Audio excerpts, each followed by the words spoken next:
RR package కోసం కంచాల మ్రోత.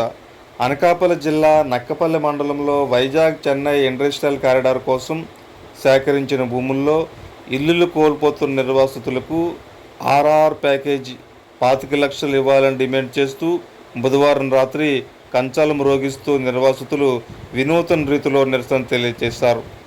కాపు corporation మాజీ director, YCP నేత వేసం రామకృష్ణ, సిపిఎం జిల్లా కార్యదర్శి వర్గ సభ్యులు ఎం అప్పలరాజు సంఘీభావం తెలిపి నిరసన కార్యక్రమంలో పాల్గొన్నారు. మండలంలో మూలపర్ర, పాటిమీద, తుమ్మలపేట, తమ్మయ్యపేట గ్రామాల్లోని గరిటెలతో కంచాలు మోగించి నిరసన వ్యక్తం చేశారు.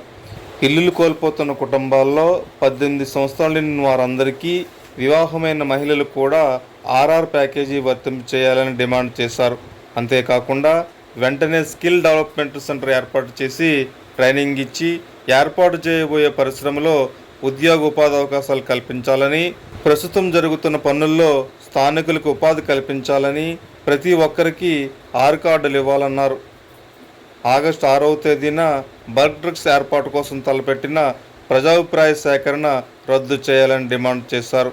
నాయకులు సూరకాసుల గోవింద్, తల్ల భార్గవ్, రావి అప్పారావు, పెద్ద సంఖ్యలో మహిళలు పాల్గొన్నారు.